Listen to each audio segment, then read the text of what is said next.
Jamie McLennan. That's a great picture, right? Classic. Now, there's a backstory to that picture. Good. Really? Well, yes. Okay. First and foremost, the blonde streak in my hair was from junior. So I was playing for the Lethbridge Hurricanes. We all dyed the left side of our hair. I don't know why, just one side for the playoffs. Okay. Yeah.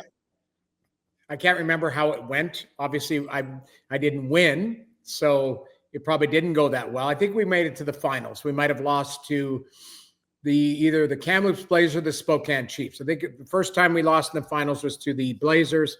Second time was to the Spokane Chiefs, but we did well. So the left, it worked all right. Maybe if we did the whole thing, we would have won. Who knows? But at the end of that year, I went home to graduate in St. Albert, Alberta, and with my friends. I never went to high school in St. Albert because in grade 10, I lived in Lethbridge while my dad's company built a hospital. In grade 11, I was down in Spokane and got traded to Lethbridge. And in grade 12, I was done high school because I finished my high school in 2 years. So I went back to graduate with my friends, but I didn't have any classes because I was already done. So they said, you got to get a picture.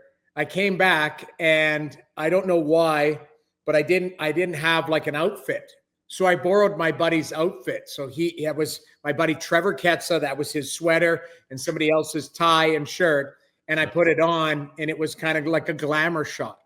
So, very to this day, that shot, like, I don't know, I must have tweeted it out years ago or something because it is on the internet. So I allowed it to be on the internet. I think it might be in the pictures for the Paul Kane High School. Because when I graduated, I technically graduated at Paul Kane High School in St. Albert. But as I walked on the podium, the principal hands me my diploma and he goes, "We need to talk after." Because he's like, this guy's getting a diploma. I never attended any classes there because I was. Why are you on the stage? Guy hasn't done squat. Basically, who is this pigeon on the stage? And I've never seen you before. I've got a solid in my office right now. I'm not allowed to take you in there because it's got jerseys and stuff. So Jack will have a meltdown. But it's more. There's a GED diploma in there. Put it that way. Nice. 2 years for high school. That's the record around this table. Some might not be done. We're working. It's 2 more. 30 years ago. I did high school in 2 years. I took correspondence every summer and just powered through it. And, I knew I wanted to go away to junior. I want to be done my school in case, in case NHL called. Yeah, in case I got the call. And then I took 1 year of university as a 19-year-old in Lethbridge, but it was just too much. Like, you're playing in Brandon on a Sunday night in a 12-hour bus ride, and I'd be late for my political science class, and the guy had no idea about hockey. And I'm like, yeah, dude, last night I was in Brandon stopping pucks, and I'm here listening to him ramble on. So two things for me. I took a class in Buffalo, but it was to meet people, and there was no one worth meeting in the class, so I quickly skipped out. That's fair. We're talking where we have been. There's lots going on. This is not the hottest topic, but WHL, the NCAA rules, all this, and everyone speculates. McKenna leaving? Is this guy leaving? Are they going? And I said, they can go and whatever, and they probably will. The one thing they got to remember, they have to go to class. Yeah. Yeah. When you go to college, you go to school.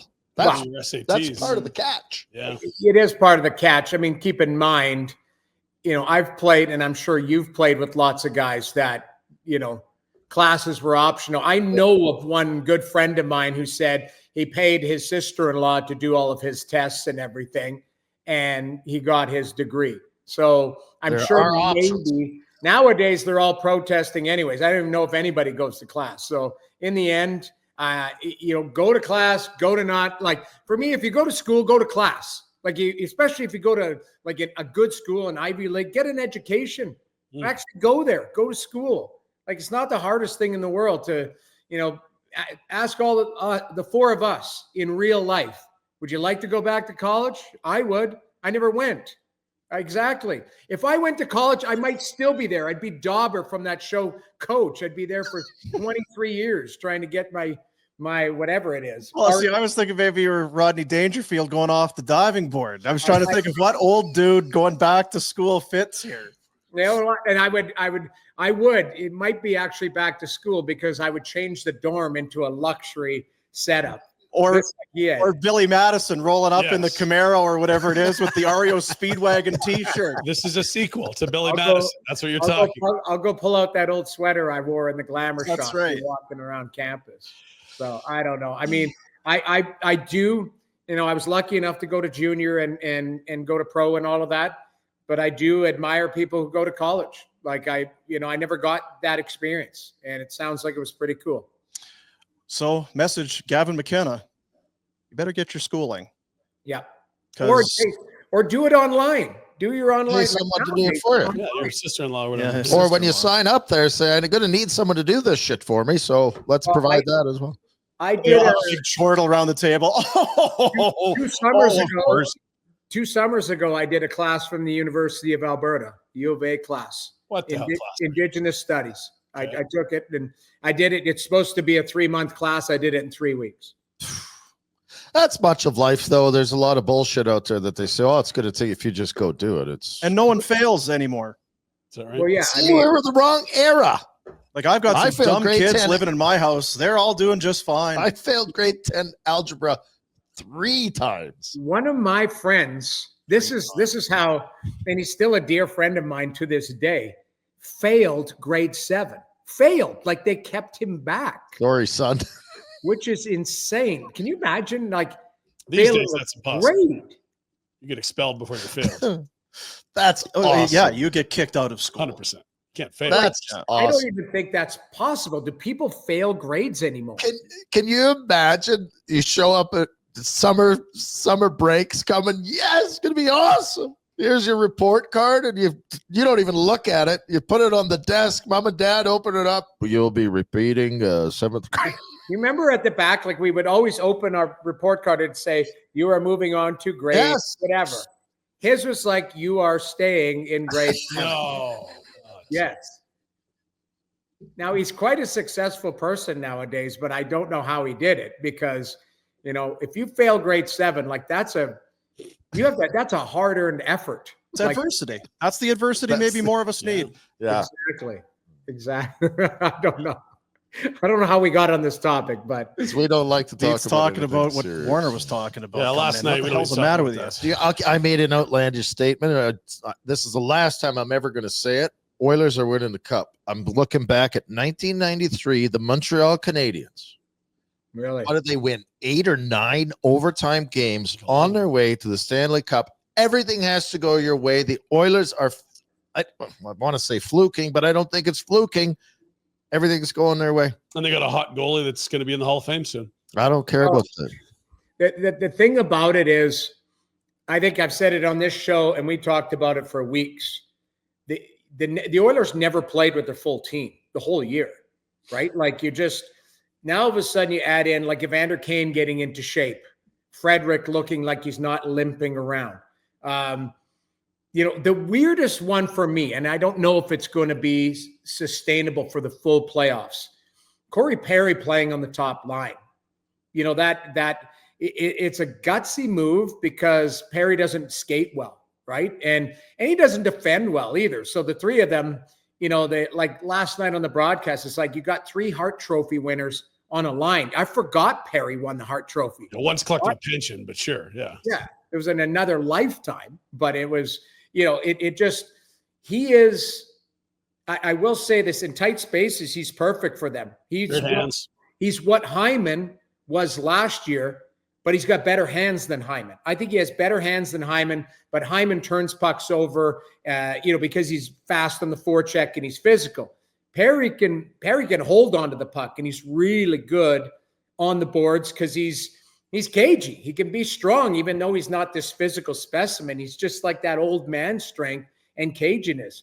But There's then, more than, sir, go ahead. No, I was just going to say what that does is that frees up a second line.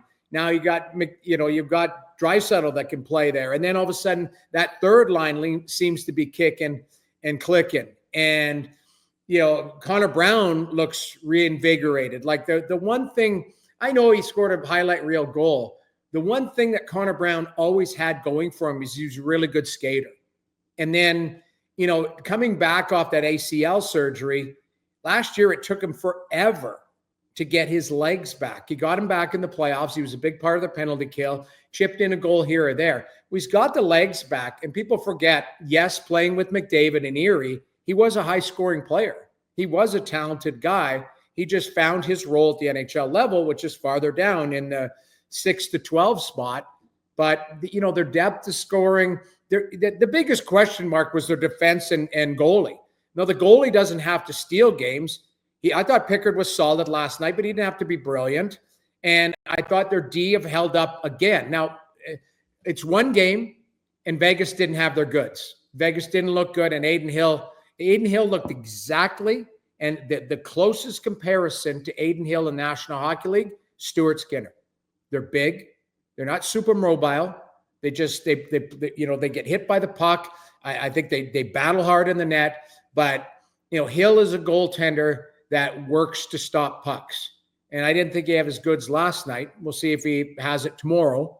But hasn't had a good playoffs. Yeah. So, it's all kind of, and the missing Pietrangelo. I mean, you take a top-tier defenseman out of anybody, ask the Edmonton Oilers, they're missing Ekholm. Pietrangelo is their best defenseman out. I mean, Theodore's a rock star too, but I think the Oilers that's the best game I've seen them play, and it didn't start well either, because I thought, oh my God, that top line and Corey Perry flapping around there on the ice is. But that's why I don't want to talk about the Oilers anymore. But that's why in my head, the light dawned. It's like, how many times have they been down and out of it? There's something too about, because with Vegas, they did what LA did a number of times in round one, which is just take their foot off the pedal altogether. They had one shot or whatever in the second period. Yeah. You cannot do that against most teams, let alone that team that with a power play or just a bounce, they're going to capitalize. They're opportunistic. I don't know what's happening. We keep saying, is it human nature? Is it coaching? But much like the Kings, the Vegas Golden Knights just fell into a shell, and then they got caught by it. I sort of thought the Oilers just took over. I did see the Kings change posture big time in third periods in that last series. That wasn't last night to me. It looked like the Oilers took over from second period on. They just, what's funny is you would never claim as the Oilers being a fast team. They looked faster last night. I think it's because they moved the puck. The one guy who nobody's talked about, who I think has really been a difference maker on the back end, is Klingberg. Okay, so this is where I'm waiting to say it.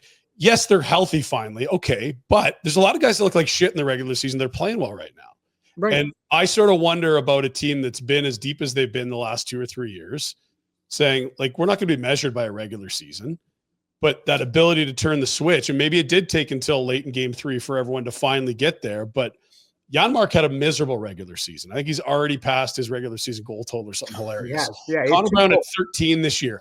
We absolutely were trying to run Sharon Govich out of town, and he finishes well above that 13 mark. He's a hero all of a sudden.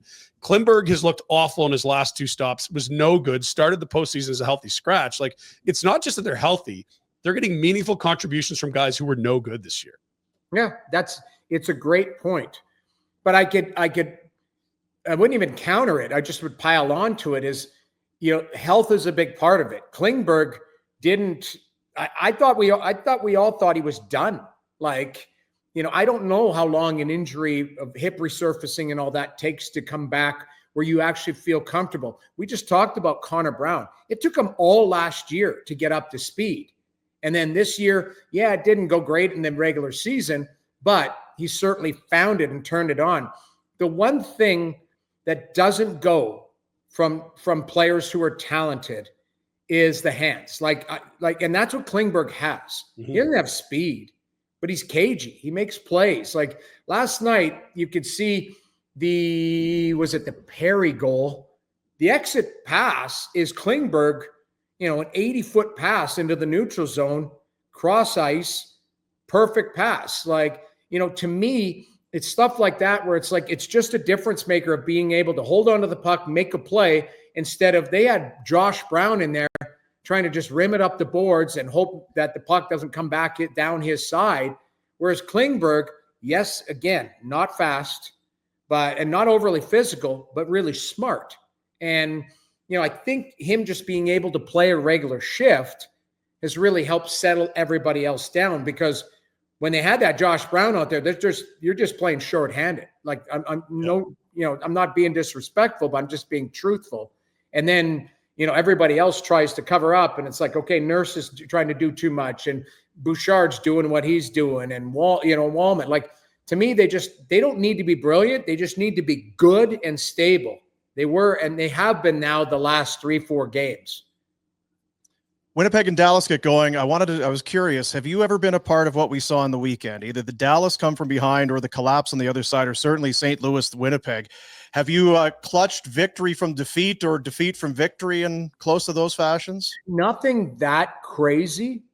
Been a part of meltdowns, been a part of, like, I was in 1999, I played for the President Trophy winning St. Louis Blues. And we went to Game 7 with the San Jose Sharks. San Jose, we were, scheduled to just walk through them. And San Jose beat us in the 7th game, and it was an ugly series. Like, I think Owen Nolan scored at the end of the first period in that game, scored from center ice on Roman Turek. Yep.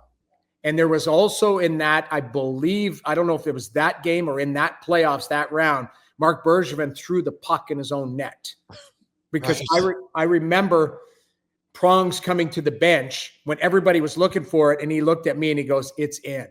He goes, he was drinking water by then. He was like, "You're drinking water." He goes, "It's in. It's in the back of the net." Like, we just had. So I don't know if that was an epic collapse, but we were a team that just destroyed the regular season. I think we had 50 wins, and we dominated at home. But it was a first-round loss in Game 7, and we could call it a collapse because we just didn't get the job done. So trying to remember, like, recent, did we dominate in a series or something like that? Nothing of what I saw on the weekend. We had back-to-back insane situations in the league.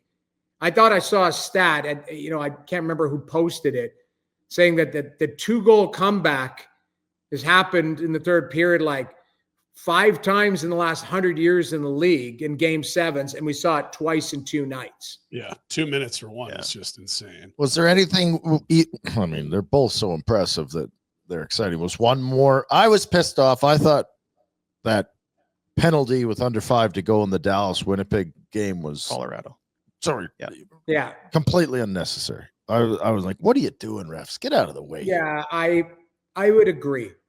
Even though there's penalties, I think I've seen refs, and for the most part, because yes, there's been missed calls and all of that. We're going to complain about the reffing any night you want.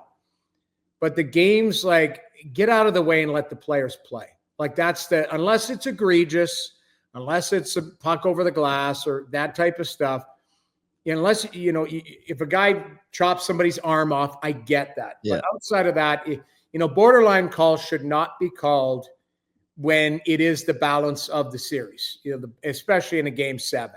But that being said, I thought the Winnipeg St. Louis Game 7 was officiated unbelievable. Yep, I agree. And they usually swallow the whistles, which is why in regular season that is a penalty, and why everyone's huffed about it in Game 7 being called. But I would say sometimes you just, we always use this phrase, the hockey gods.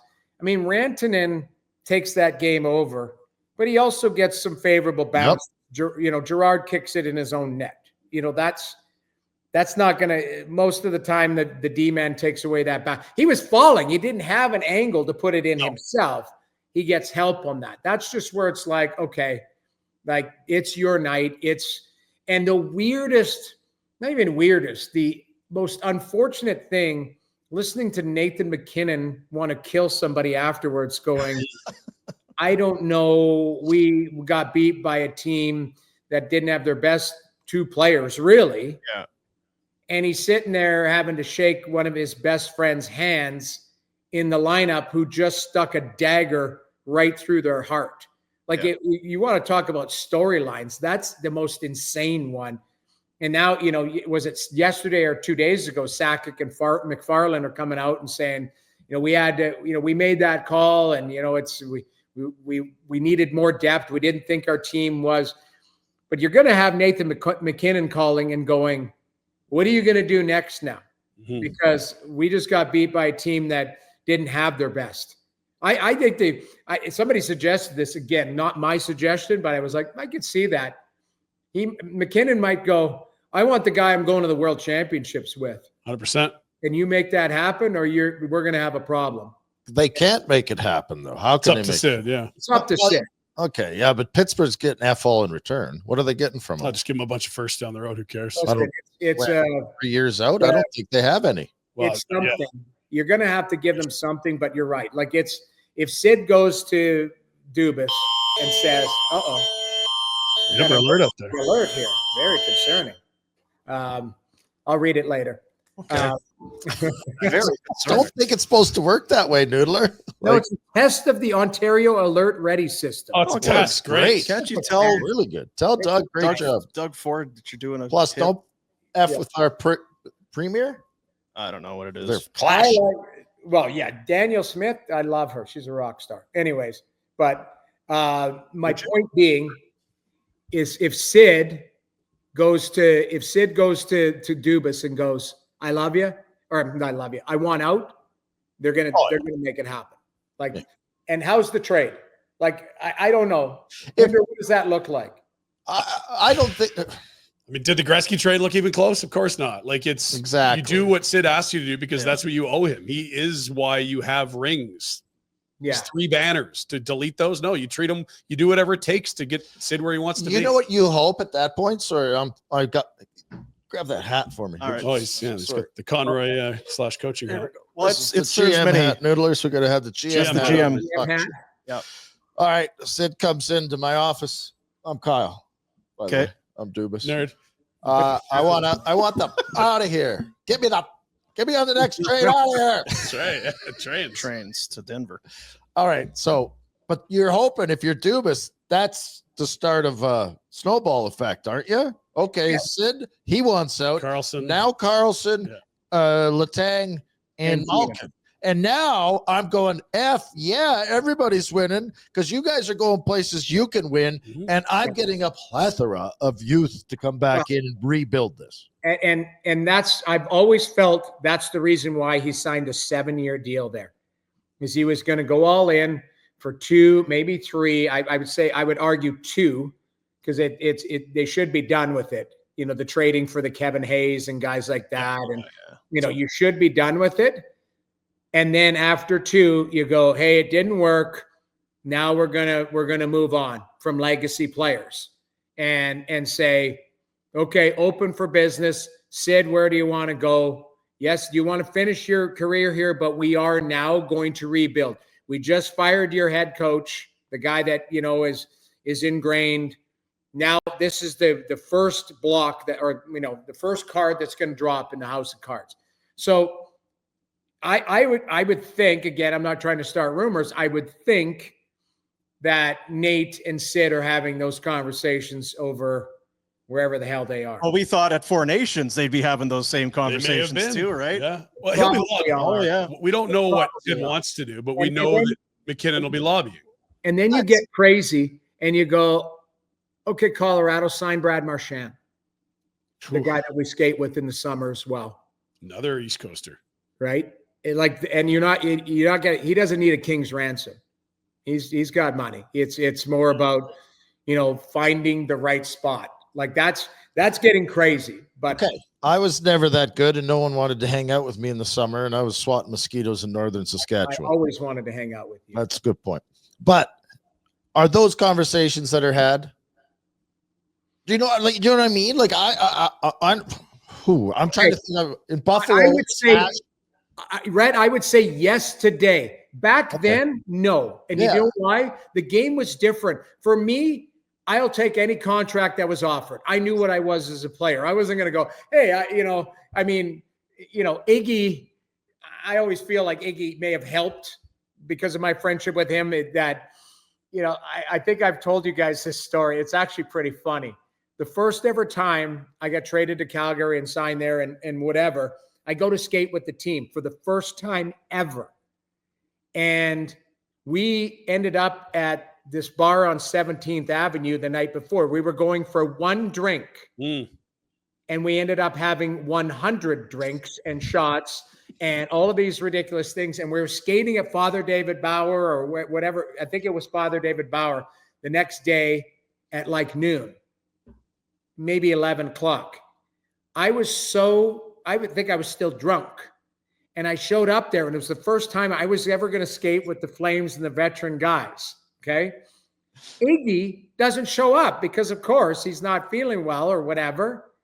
I go out and we played 3-on-3 games. I lost so many 3-on-3 games. We kept like, I don't think I stopped a puck all day. But Iggy showed up at the end of ice, and Craig Berube goes to Iggy. He goes, "Hey, I got a buddy in back home in Calahoo who plays net too. Do you want him to come down and try out for the team?" That was my first impression with that veteran core there. Yeah. Because I had a late night. But my point being is, I don't think it's back then you take the contracts you're offered with.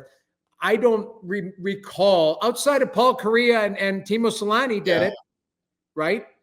But did they go because Sakic asked them to come, or what? Like, do you know what I mean? Like I don't care. I'm just curious if that's a realistic conversation. They might be that good of friends, but I got to feel like, why is it different this year? Do you think that if MacKinnon's been wanting Sid to come play in Colorado, it's not this year or last year? You know why it's different? It might be time. Yeah. Sid probably said, "Don't even talk to me. I'm trying to win a cup, another one in Pittsburgh." But when that door closes, which we all believe that door is closed, what is is he going to go, okay, I'm going to go sign, if Edmonton doesn't get it done this year, I want to go play with McDavid. Now all of a sudden, are you LeBron, like just chasing the best team, whatever? I just don't think Sid's wired that way. He wants an Olympic gold next year. That could be his Stanley Cup. So he might say, I'm staying in Pitt. I'm going to see this through and retire here, and maybe there'll be a young guy I can pass the torch to. That's how he's wired. I think what we're doing is going, you want to chase something and chase a winner? Go play with your buddy, because Colorado could retool pretty quickly. You get a full year of Landeskog.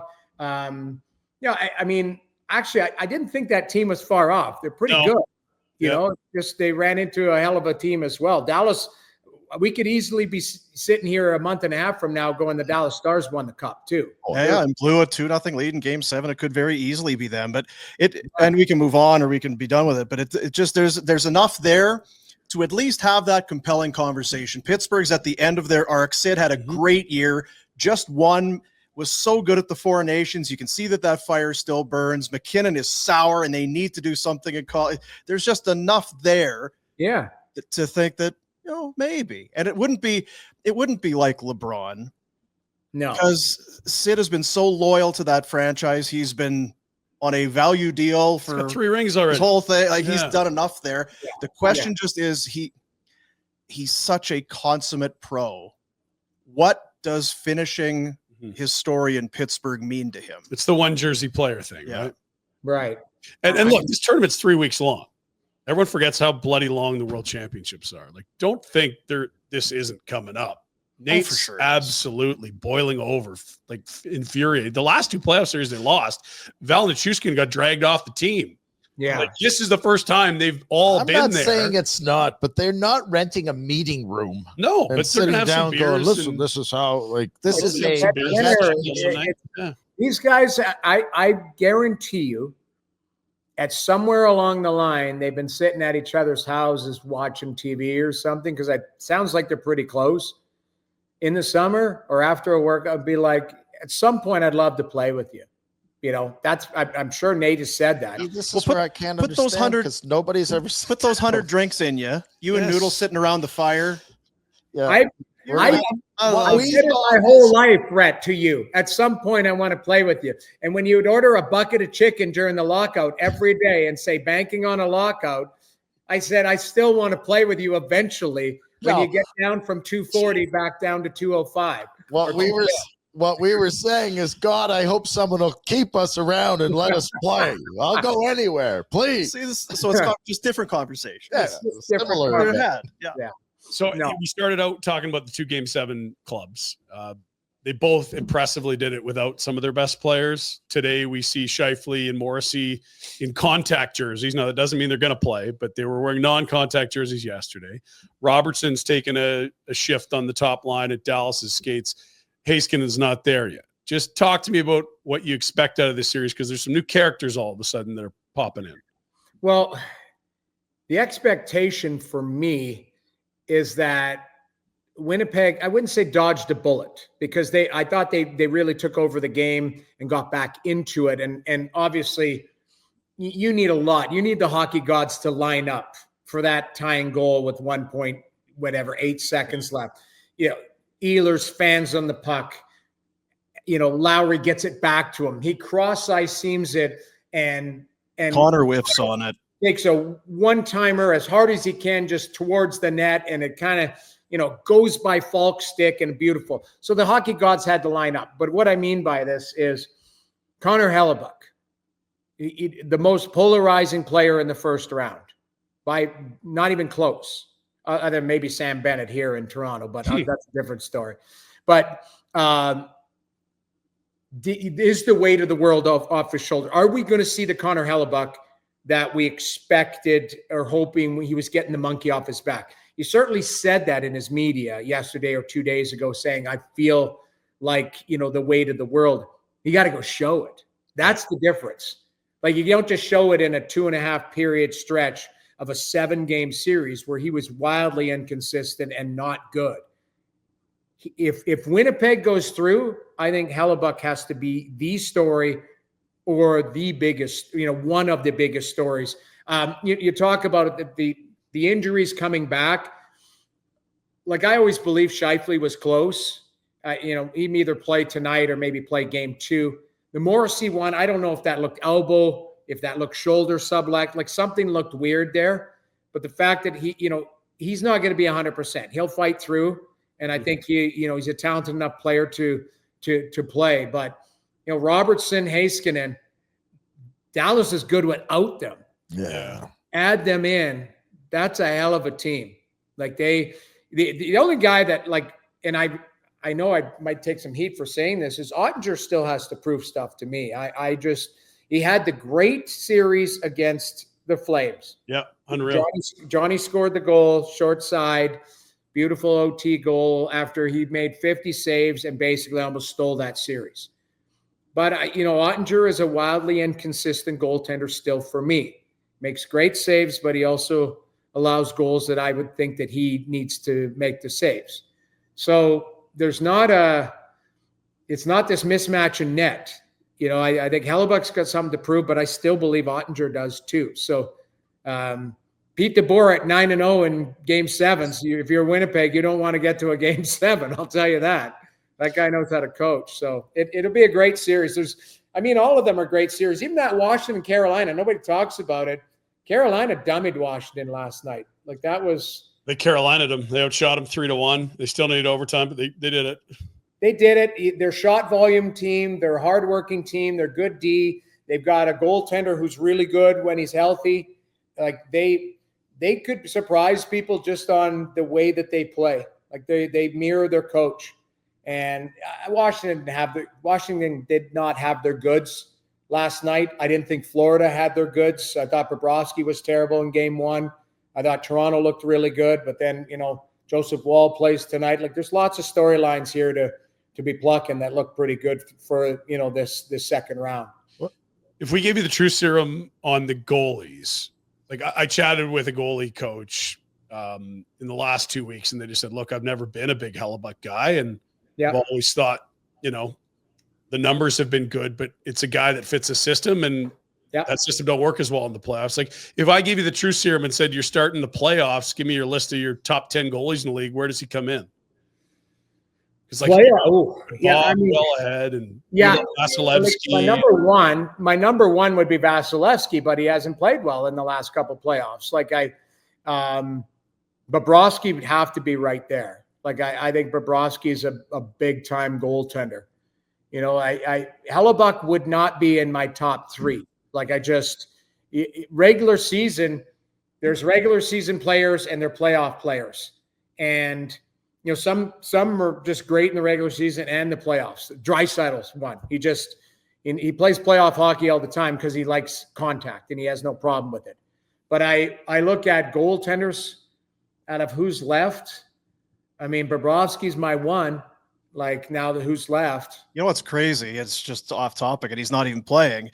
Whose stock has raised more than Binnington's in the last 3 months? Totally. He was so good in that series. I mean, he had 40-some saves in that. Well, and we're not talking about crisis. Yeah. That's what TSN, every time I have to turn around the headline, does Canada have a crease crisis? And, I'm like, okay, Gino, I'm arguing with Gino Retta on that hockey. We're like, okay, Gino, this guy's no good. This guy's no good. I'm like, at least Jordan Binnington I think he bought Canadian goaltenders a little bit of time.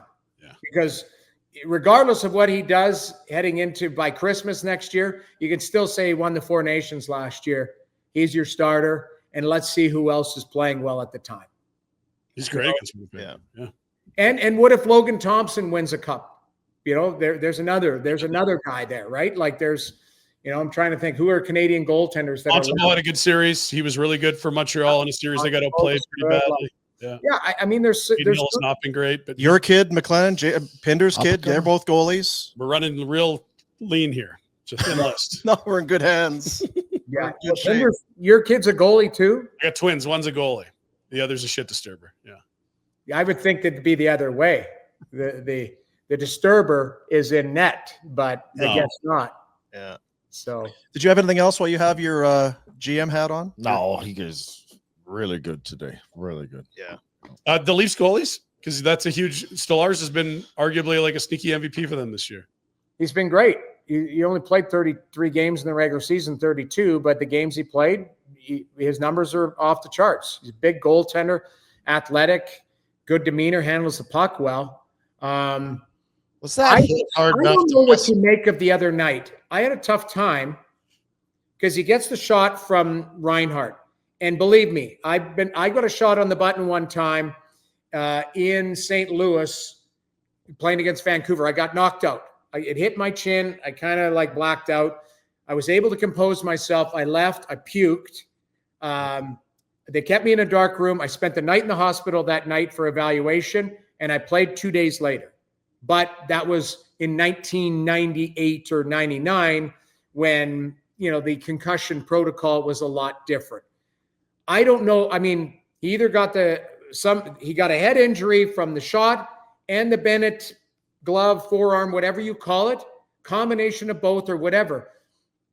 I can't make sense of it all. Like in the sense that, he stays down, gets up, plays, has a TV timeout, laughing it up with Joseph Wall, all fine, plays again, then pukes. Then, Wall comes in. Then we hear he's leaving on a stretcher.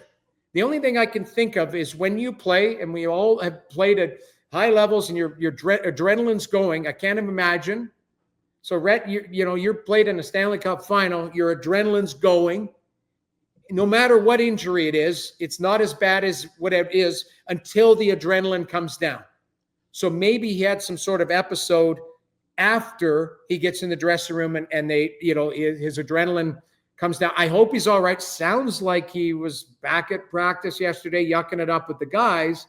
But I don't know what concussion protocol is. Is it a week? Is it 48 hours symptom-free? But it's not good for him because you have to be mindful, like he's got to get back on the ice and take a slap shot to the face again if he gets back in there.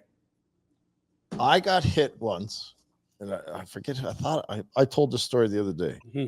It was kind of similar because I didn't think the hit from Bennett. I didn't think that was a violent hit to affect. So a combination, and I'm not making light of what's happened to Stolarz. I'm just saying that in itself didn't seem like enough to be stretchered to the hospital. It wasn't egregious. I agree, but we don't know the nature of what happened to him. No, and that's so. But what I was anyway. So I got hit once, and we had to go back to find the hit because 2 days later, I was at a pregame meal, and I didn't know. Where am I? Like what Yeah. city? Yeah. Like what? How did I get here? So yeah, with this stupid brain, sometimes things take a while to kick in. Yeah, I never questioned it. I just felt like it was a weird transaction because the Bennett hit, he stays down, gets up, plays, and all that. Now, if he stays down and they stretcher him off, we're talking about a different scenario today. I believe the cause and effect of collisions with the goaltenders. Calvin Pickard in the series against LA got destroyed by Mikey Anderson. His blocker went flying off. Nothing. I don't even know if Anderson got a penalty. It was near the end of the game. The refs had put the whistle away. In the same series, Arvidsson ran over Kemper. And Arvidsson got a penalty for goaltender interference. But if you look at what Kemper did, Kemper went down, held his head, got back up immediately because he was like, if I hold my head or I do something, the spotter's going to pull me out. He waved the bench off. I don't know if you remember that play. I remember making a mental note of it. For the most part, goaltenders somewhat are protected, and no case is the same. No two hits are the same. It's not like guys are going Andrew Shaw on Mike Smith. Like it's rare on that, or Lucic on Ryan Miller. These are where you're going hard to the net and maybe a defenseman gives you a shove or, that's the type of stuff. The Bennett one, he had the puck on a stick. He's trying to jam the puck in. They're trying to score on the power play. Like, it wasn't an egregious. Now, the cause and the effect it is, and believe me, us knowing Sam Bennett, I'm pretty sure they're, he wasn't going to miss when he's that close. Yeah, exactly. You get a piece of somebody. But I hope that Stolarz is all right, and we'll see. I mean, it's a major storyline tonight because if Florida blows up Joseph Wall, it'll look different. And they did in game one. Like it's 4-1 when he comes in, if I'm correct. Well, and Florida woke up too. I thought Florida was terrible in the first period, and they looked out of sync. Their passes were off. Guys were falling. The ice looked terrible. The puck was bouncing, but the Leafs looked great. So it was, Leafs looked great. Florida looked awful. Bob was awful. Florida got going. Bob made a few saves. Like it was a weird game, but we'll see what happens tonight. Oodles of Noodles. It's always a hit. Every Wednesday. Love it. Thanks, buddy. What are you doing with all your free time? Because you're not flying around and busy like Rhett. Well, I've got overdrive today and the Jets panel, so I'll be at the studio tonight for 12 hours. So there's not really a lot of free time in that. Okay. Only 12 though. That's nice. Yeah. It's only 12. It's only 12. Till overtime and then maybe later. Yeah, and if overtime is involved, then who knows? I've crawled out of that studio sometimes. I worked with Mike Modano one time on the NHL Network, and we left the studio at 3:45 a.m. because of some Western game that went into overtime. And I said, I'll see you tomorrow. And he goes, no, you won't. Yeah. That was the last time. Noodles. See, that was the last time he did TV. He's like, I'm not doing this nonsense. So, soft. These soft players, soft athletes. All Have right. a good one, buddy. Always good catching up. Appreciate you. You bet. Hey, buddies. Thanks for watching. We appreciate it. Also, if you could throw in a like and subscribe, it does help us out with what it is we are doing. And check out more at flamesnation.ca.